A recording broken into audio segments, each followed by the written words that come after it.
Yo guys, Coach Theo here on Common Sense. Today I'm gonna tell you how to bulk, to put on muscle, get swole, get jacked. But before we get into it, I want to ask you to like and comment for the sake of the algorithm. And if you want to support me in any other way by becoming the member of the channel, all the options are in the description below. I could really use you guys' support to help run and grow this channel. So very much appreciated, you guys. Okay.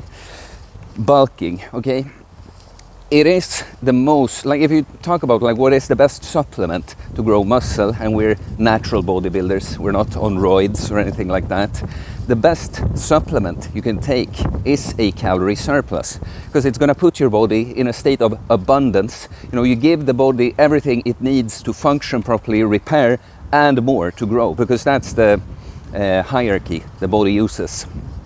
Food you put into it, like energy, repair, and then grow.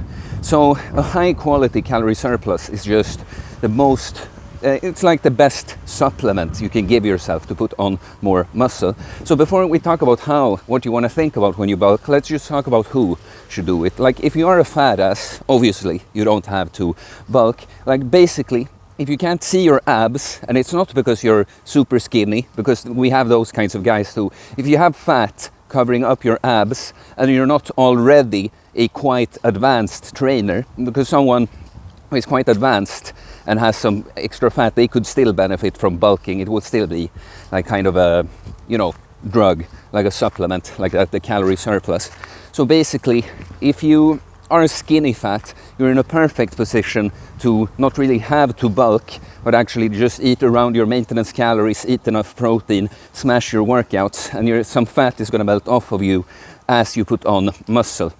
So now we're talking like hard gainers, or someone that's just fit, you know, someone like myself that will go through cycles of bulking and cutting, which of course, I should say that as a parenthesis really, but it's a cool lifestyle. Like when you can, just by choice, lose fat when you want to and gain weight when you want to, that just shows that you can do this on repeat. These cycles just shows that you're in control of yourself, and you will learn a lot about yourself in the process, like how much food you need for different purposes, what your capacity is, like how it will affect your training and that. So yeah, I actually started bulking today. It's also why I'm excited to talk about it, because I've been in a calorie surplus for a few days now, and man, just all the lifts like go up and I have more energy in the gym. Okay, so what you want to do is, as much as possible, like of course if you're someone that don't really know how much you're eating, you'll want to check your calories, see your calories, right? Like so that you get an overview. You want to watch your weight on the scale, and you want to be watching your lifts in the gym. And really your training, if you're serious about this, like a natural bodybuilder, you're going to get strong and bigger, that's the one thing you should always be logging, your workouts. Like it's great to be have, like even long term, to go back and see what you've done before, but also just to make sure I'm moving forward, you know.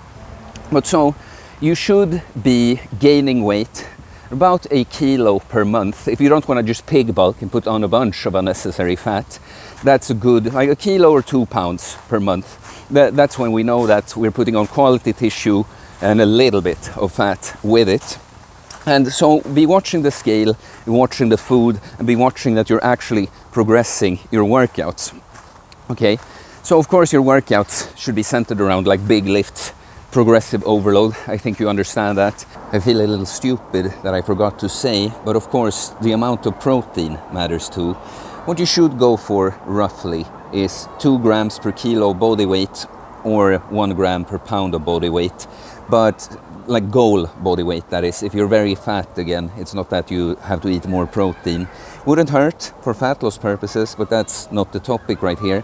And we're gonna talk later in the video about tips for hard gainers. For hard gainers that have a hard time eating enough to gain weight, it's actually an idea to keep the protein a little lower. Might not make sense to you, but the thing is, a calorie surplus and carbs are protein sparing, and protein is the most satiating macronutrient, and also the one that it takes the most energy to digest. So for a hard gainer, it might actually be an idea to cut down on the protein a little bit if that makes you eat more overall. You know, not low protein, not no protein, but maybe decrease the amount of meat, for instance, if that enables you to get some more carbs in, get into a bigger total calorie amount, okay? Yeah, and also, now I'm out tanning my balls also, but the calorie surplus should be not higher than 500 calories probably. For a hard gainer, you know, just push it. But for someone that kind of knows they can gain weight, stick to probably 200 to 300 calorie surplus. It's going to be optimal. It's not necessarily that you gain more muscle when you go over that, but put the cap on 500 calories above maintenance.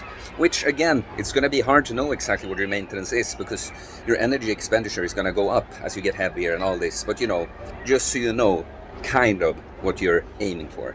But so let's say, think of if you're someone that struggles with like how should we make the bulk happen? How should we make the calorie surplus happen?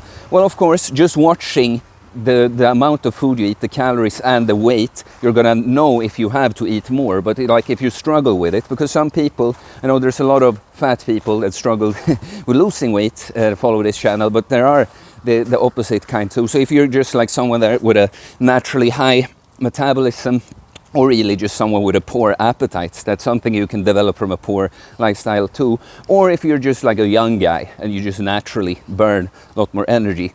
So what you want to be focused, like white rice is going to be your friend for carbs. Like just a bunch of white rice, because it's not super satiating.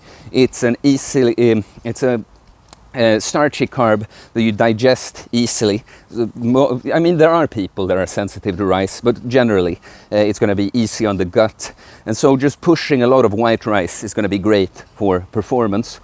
You might want to switch to fattier cuts of meat, just because fat is the most calorie dense macronutrient, right? It's 9 calories per gram. Protein and carbs are 4 calories per gram. So, you know, if someone that's eating lean ground beef, for instance, you might want to switch to a fattier one. And of course, you can just add more fat to your food, like cook your food in more fat. And so what I want to say, you want to keep it clean as much as possible, right? That's why I said at the start, like a high quality calorie surplus. I always take this dumb example, but just to make it very obvious that calories in, calories out, both when we're talking about losing weight or gaining weight, yeah, it matters, but it does matter what calories too. Like, because if I now started eating a surplus literally only from donuts, I'm not eating any protein, and I eat the same amount like I'm doing now, like right now what I'm eating, I'm going to gain muscle and a little bit of fat. But if I'm not eating any protein, even if I eat the same amount of calories, I'm just gonna put on a bunch of fat, because it's all crap calories and I'm not getting anything that I can use productively, right? So the cleaner your diet is, the more productively your body is going to be able to use it. So, like, even when you bulk, it's good if you can keep the food as clean as possible and focus on, like, how do I eat more of the clean food, like fattier meats and my white rice there and stuff. But I want to say, like, even for you, or like for the hard gainer, really, truly hard gainer, if you have to throw in something that's not necessarily the most healthy food to make it happen, then like go for it. Because especially if you're a skinny guy, you know, because we can say that the aim justify the means, like not only like I'll build muscle at any cost, but you know, gaining muscle mass for you is going to be healthy, and it's of course bulking. You're not supposed to be in perma bulk mode. So, you know, if throwing in a pizza here and there or a ice cream here and there or something is something that would help you put you in a calorie surplus, then I say go for it.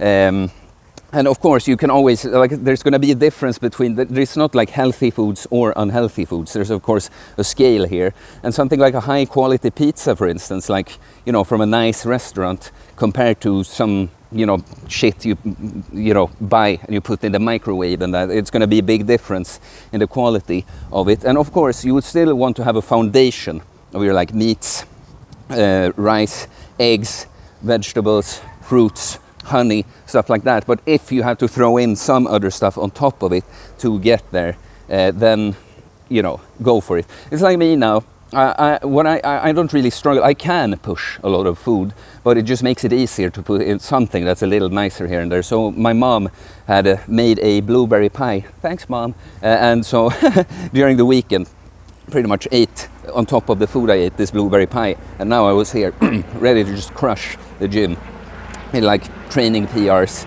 on everything immediately. And yeah, I'm gonna be doing that now. There's a last. I'm actually gonna make some bulking cookies. I haven't, but you know, with a clean recipe. I will use it will be gluten free and stuff. You know, you know, let me know if you'd be interested in hearing about the bulking cakes. I haven't, you know, made that entire recipe yet. But let me just think. I think this is all I want to say about bulking. I mean, we can summarize it here at the end. You know, we want to be watching your lifts. Like your lifts are supposed to go up, obviously. Your body weight is supposed to go up. Like the optimal rate would be something like a kilo or a couple of pounds per month. And you know, your calories at some point, when you gain more, like your calories you will want to push them higher eventually too. Because you know, it's like, if you walk 10,000 steps per day and you weighed 80 kilos when you started doing that, and then you go up to 90 kilos, you're still walking 10,000 steps a day, you're going to be burning more on those steps. So eventually you might have to push the food as well. It's like everything should be gradually increasing. And yeah, then it's time to cut after that. But really, guys, like, don't be afraid to bulk. It's just that if you are already fat or skinny fat or complete beginner to the gym, it's like, yeah, you don't have to, but it's a problem for a lot of guys, like being married to the leanness. I've had that problem too, you know, when you've gone down, been like the leanest you ever been, like you've seen veins, you've seen chiseled abs, you know, you're like, oh shit, I don't want to lose this. But if you do the bulking right, first of all, you can maintain, like gaining weight at this rate I was talking about, you're not going to completely balloon and just look completely soft like that, but also, like, this is how you put on a good amount of muscle. This, you have to think long term. When you cut after that, you're going to be so, like, putting on just 1 kilo of muscle on the entire body is a huge difference. You know, the newer you are, the more kilos you have to gain. You just, yeah, few kilos of muscle at the same body fat is just two different people, complete transformation. So yeah, guys, that's it. Let's hit the bulk. It's winter season. Let's do it. Yeah, I am taking on coaching clients. As yeah, you can you can reach out in the DMs on Instagram or email me. It's all in the description below. Like I said, I would appreciate it if you could support by liking or commenting, becoming a member, whatever works for you. But I appreciate all support I can get from you guys. Please subscribe for more content about fitness, fasting, losing weight, building muscle, self-improvement, stoicism, mental health, philosophy, spirituality, mindset. It's a mindset, guys. Let's fucking bulk. Okay, peace.